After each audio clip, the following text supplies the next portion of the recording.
Yes, yes, yes. What's happening? How are we doing? Welcome to show 441. As you can hear, I'm slightly man down at the minute. But we've got 1 week to go before I'm on holiday and I can just chill out. But listen, I hope you're good. Today we're going to talk about why going the extra mile matters. How we can go the extra mile, what it looks like, what it feels like, what it sounds like.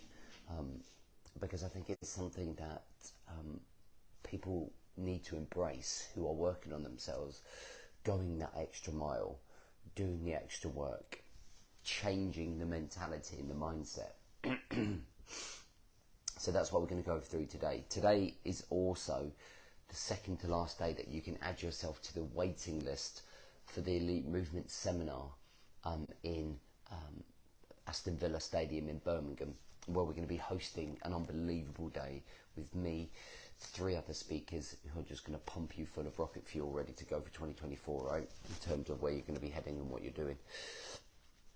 So that will be really, really exciting as well. I hope you had a really good weekend. I don't think I think I probably slept maybe 5 hours that whole weekend with the little one, Mrs. coming home, everything else going on.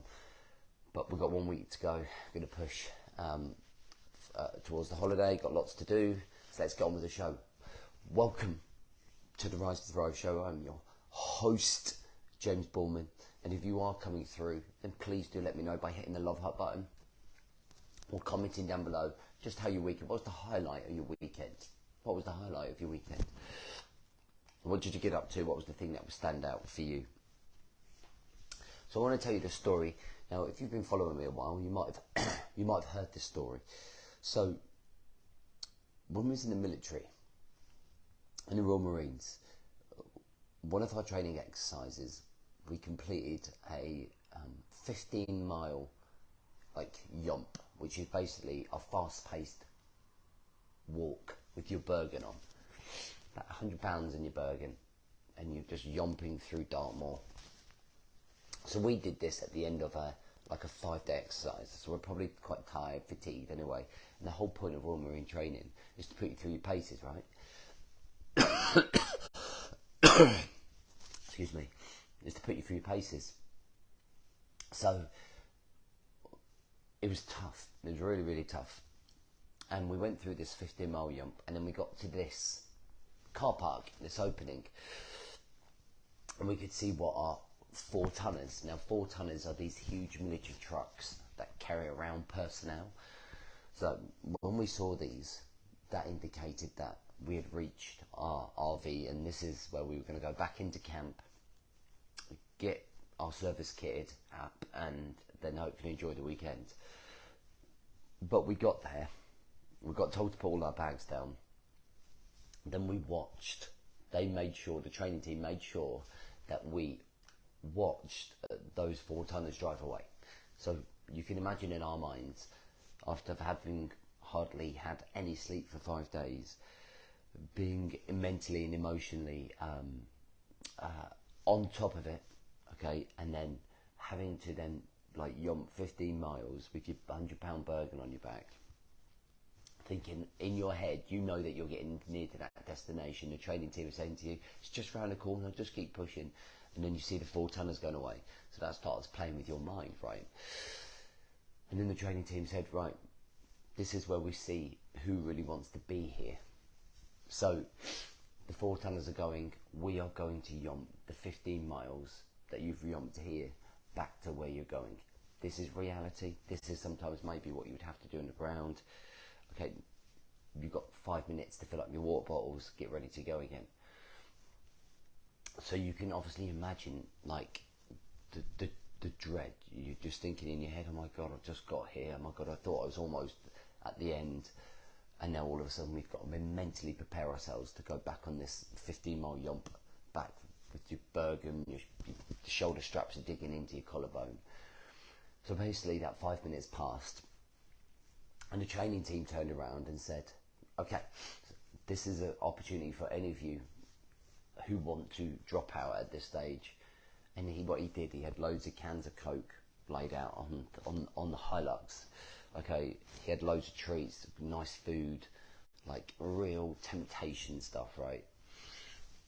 And he turned around and said, like, anybody that wants to drop out now can get in a nice warm Hilux, come and chill with us. We're going to get a McDonald's. You can have a can of Coke, have some of these snacks. We get you back to camp. Four guys broke, stepped out of rank, and got in that Hilux. Okay, and the thing is that in that moment where they were mentally, emotionally, and physically drained, they made the decision to step out and step away. Okay, so I'll come back to those guys in a minute. So we then got notice to move.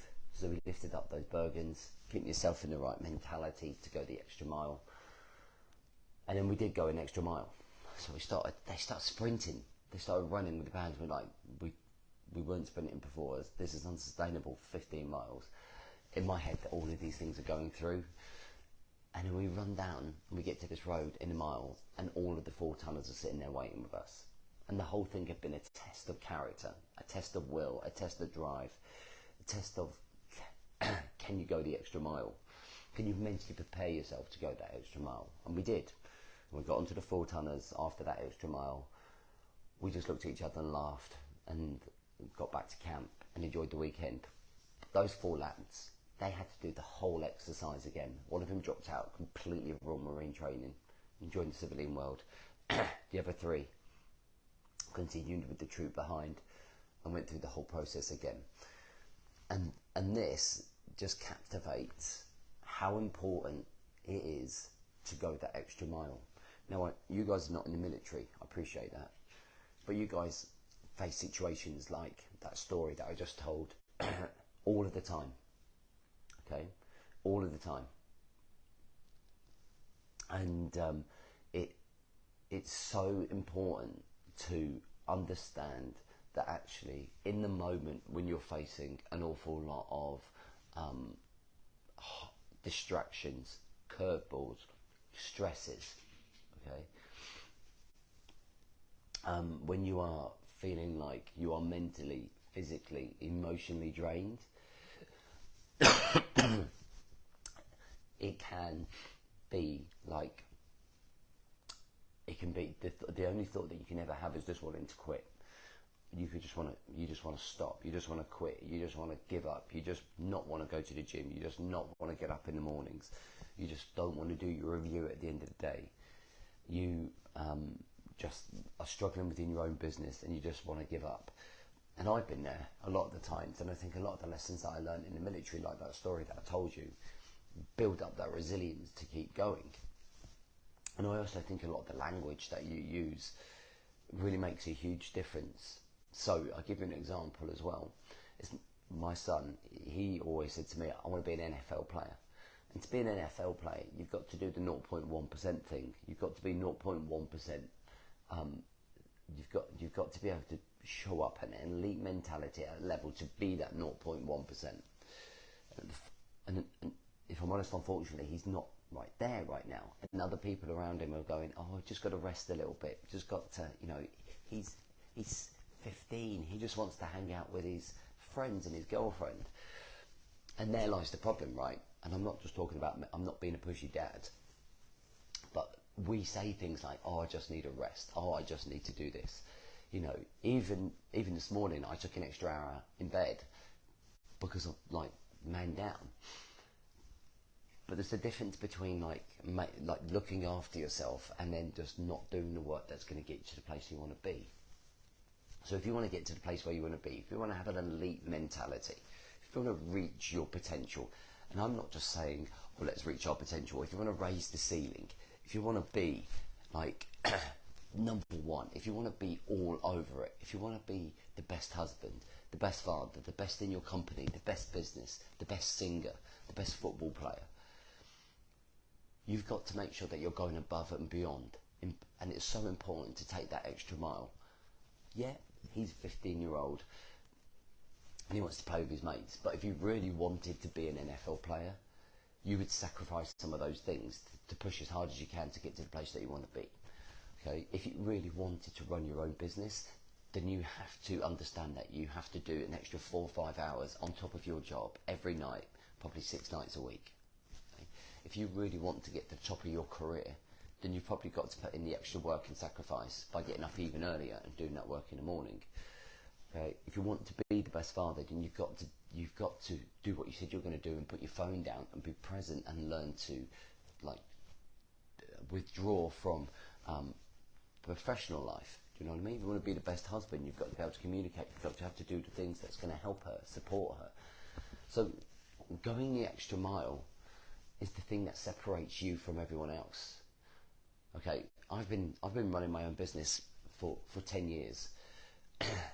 I would say that largely 7 years I've just been pounding myself into the ground until the last 3 years when I really stepped up my level of like training, personal development, education, is in reading other stuff. And I think about if I had that same attitude in the first 7 years rather than just being a busy fool, I'd probably be a lot further than I am now in business. But there are lots of little things where we have to kind of, if we're going to reach the top of our game, we have to change the attitude. You're going to be the only person with the light on in the street. Do you know what I mean? At 4 o'clock in the morning, sometimes I put my light on here, and my neighbour says, "Oh, I see that you're working, right?" Because they can see the light on at 4:15 in the morning. I get up at 4:15, and people who don't understand that. And I get up at 4:15 so that I get ahead of everyone else that's on the same path as me. So I get ahead of the world. So I get ahead of everything. So I get ahead of the average, mediocre, sloppy. Okay, I don't want to be average, mediocre, or sloppy. I don't want that life. I want the life where I show up, right? And that's what about going the extra mile is about. Yeah, it's tired. Yeah, we don't feel well, but we keep going. Yeah, it's tough. Yeah, there's stuff going on in the world that's kind of like not the way we want it to go. Yeah, it's a crisis of living, of cost of living, but we get on with it. We go the extra mile and we find a way to make a side hustle to earn more money to help us deal with that, right? So, excuse me. I want you to always think whenever you're chatting BS to yourself inside of your head, whenever you're convincing yourself otherwise, whenever you're making excuses, whenever you're taking your eye off the ball, I just want you to remember that story of when we put the Bergens down, picking those Bergens back up, being told that you're going to have to do the 15 miles again and actually just going that extra mile and not being the guy that gets in the Hilux and quits and gives up and has to go back and do it all again. Because that's the cycle many men live in. They go around in that circle. Going the extra mile shows character, it shows grit, it shows determination, it shows that you want it, it shows values, it shows that you actually want more out of life than sloppy, mediocre, and average. Okay? So I want you to do something for me today. And I want to see those people who are actually going to do it. Okay? I want you to, in the comments, tell me how you are going to go the extra mile in what you're going to do today. Okay, so how are you going to move your life forwards by going the extra mile today? All right, and it'd be really interesting to see who shows up and does this when I hang up, and whether you can literally take maybe 4 minutes of your time to think, what am I going to do? Come back to this and add your one thing that you're going to do to go the extra mile today. All right, guys. It might be adding yourself to the waiting list. Okay, it might be going, instead of doing 5k a run, it might be doing an 8k run. It might be, instead of just doing a half an hour gym session, doing an hour's gym session, or upping that weight that you've been stuck on forever. It might be finishing a report or coursework that you're doing as part of your PD. It could be anything, okay? But make sure you do it. All right, tickets open tomorrow at 12 o'clock, Tuesday. Only those on the waiting list will get those early bird tickets. So you've got today and tomorrow morning. The early bird closes at 10 o'clock tomorrow. I'll see you Wednesday. And by the way, guys, this is the last week worth of shows for 2 weeks. Okay, so after this week, there's no shows for 2 weeks because I'll be on holiday doing nothing. See you soon.